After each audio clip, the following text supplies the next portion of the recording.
News में आपका स्वागत है। मैं प्रियंका राजपूत। बढ़ते हैं आज की कुछ खास खबरों की ओर।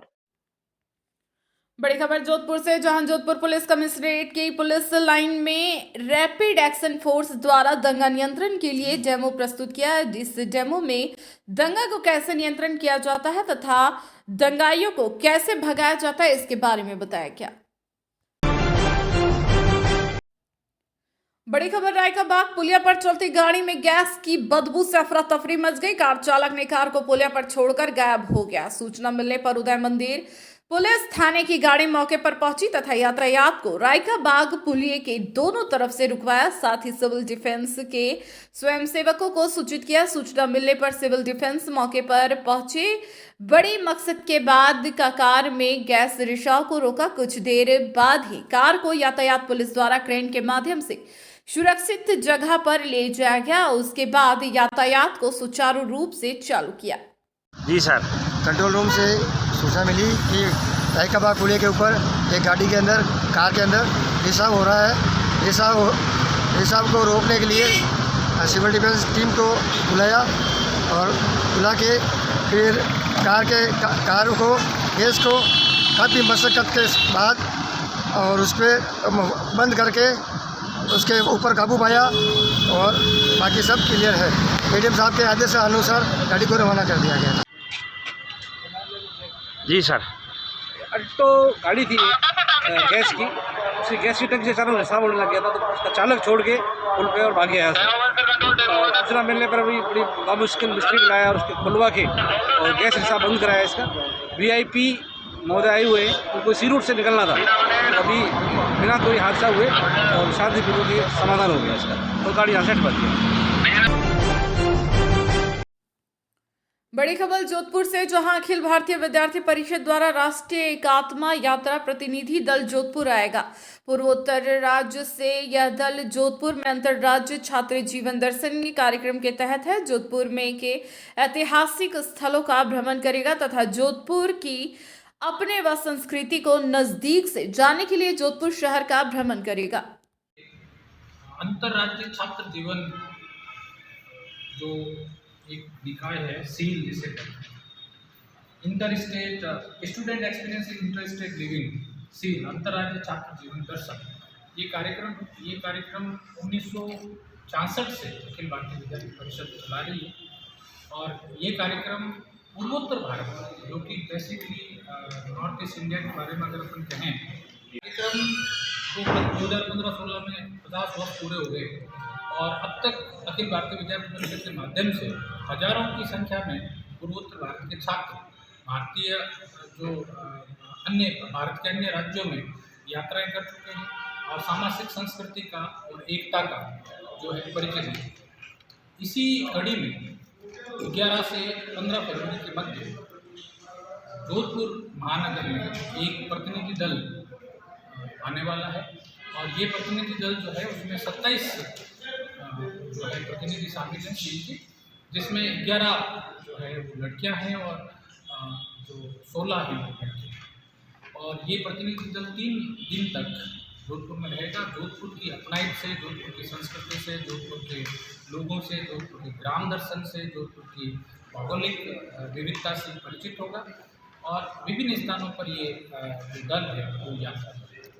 इस संपूर्ण यात्रा का जो मूल उद्देश्य है वो एकात्मकता है, वो सामाजिक संस्कृति का परिचय देना है, वो अखंड भारत का दर्शन जो है उसका परिचय।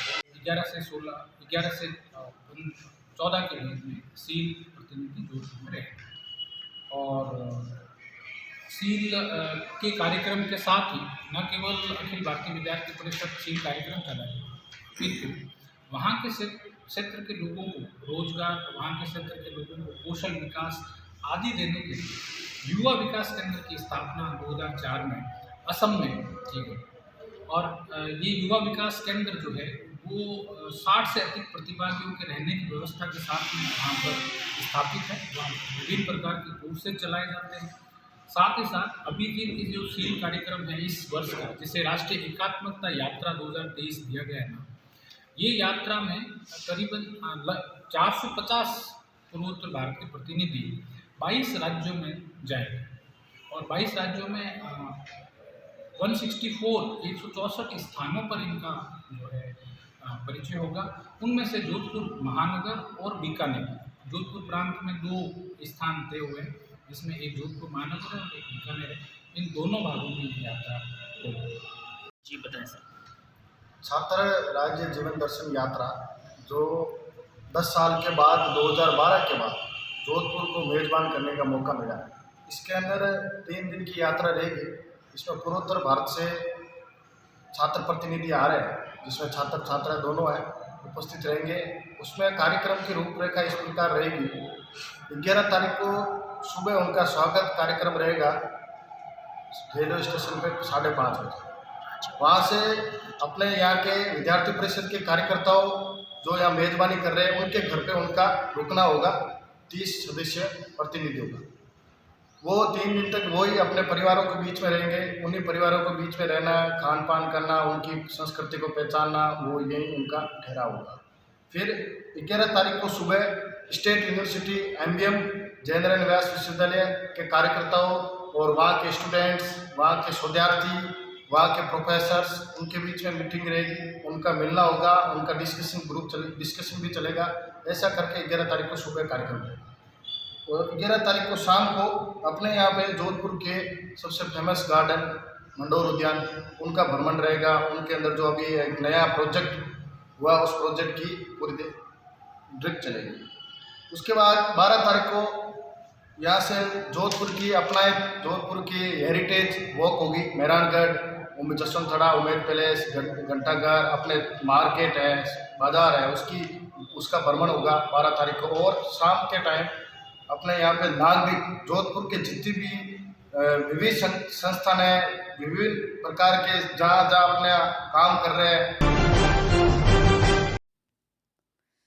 जोधपुर डिस्कॉम के ओल्ड पावर हाउस पर कर्मचारियों ने ढोल बजाकर और पटाखे फोड़कर खुशी मनाई। उन्होंने बताया मुख्यमंत्री ने बजट में बिजली कंपनियों के कर्मचारियों के लिए ओल्ड पेंशन स्कीम लागू करने पर खुशी जताई। बजट की घोषणा में माननीय मुख्यमंत्री श्री अशोक गहलोत जी ने पुरानी पेंशन योजना बिजली कर्मचारियों के लिए, उत्पादन कर्मचारियों के लिए और अन्य निगमों में 1 लाख कर्मचारियों के लिए ओल्ड पेंशन स्कीम की घोषणा की है। यह पल हमारे और हमारे परिवार के लिए बहुत ही सुखद अनुभव है और सुखद पल है, क्योंकि हमारे भविष्य की सिक्योर करने के उद्देश्य से मुख्यमंत्री जी ने यह घोषणा की है। इस कार्य के लिए पूरे बिजली कर्मचारियों की ओर से मैं माननीय मुख्यमंत्री जी को बहुत बहुत धन्यवाद करना चाहता हूँ। जिंदाबाद। अशोक गहलोत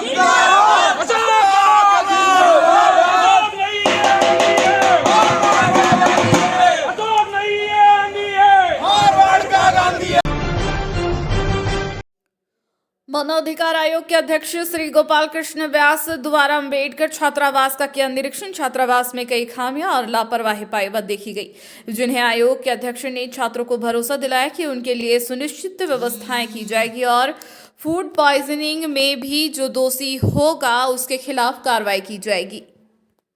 उस दिन जो हुआ है फूड पॉइजनिंग, उसकी रीजंस का पता किया है।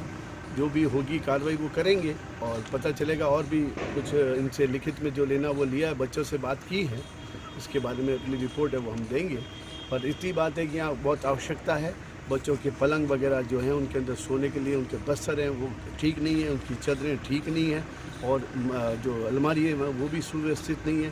सुपरिटेंडेंट अधिकारियों ने बताया कि इसके बारे में गवर्नमेंट को लिखा है, फाइनेंस के लिए लिखा है, पैसा नहीं आ रहा है, उसके कारण स्थितियाँ गंभीर है। सफाई व्यवस्था के लिए भी है, या सफाई भी बहुत अच्छी व्यवस्था नहीं है, उसकी भी। सिक्योरिटी के लिए भी इन्होंने कहा कि सिक्योरिटी का होना चाहिए। इन सबको देखते हुए कार्रवाई करें। ठीक है।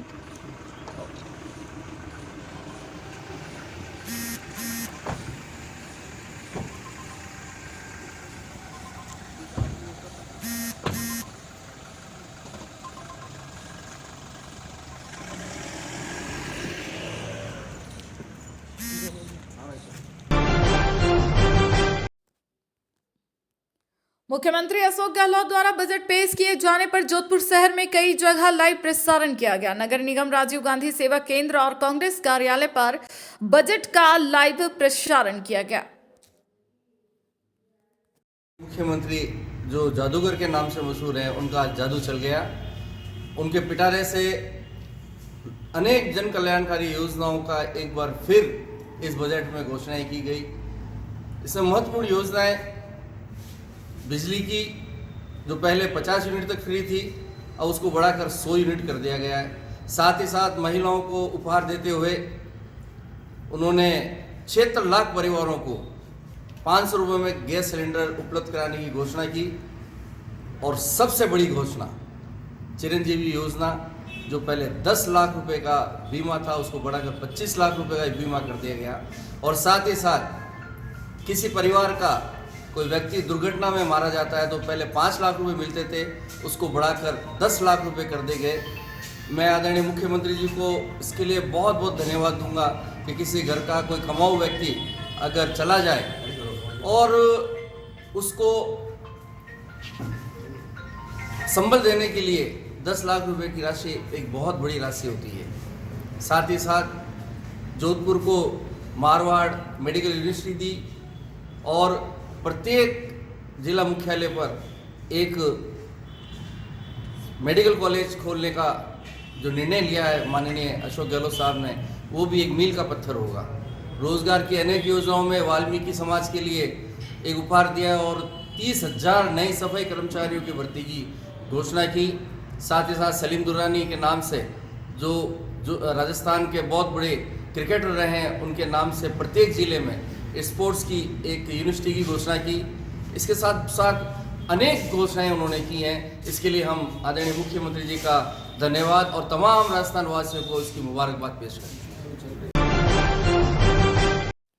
मुख्यमंत्री अशोक गहलोत द्वारा बजट पेश किए जाने पर जोधपुर शहर में कई जगह लाइव प्रसारण किया गया। नगर निगम राजीव गांधी सेवा केंद्र पर और कांग्रेस कार्यालय पर बजट का लाइव प्रसारण किया गया।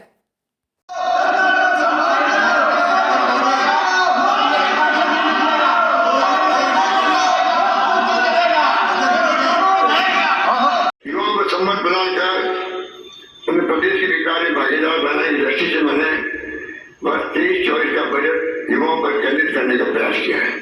आज की युवा पीढ़ी को यदि सबसे अधिक आवश्यकता है तो वह है रोजगार,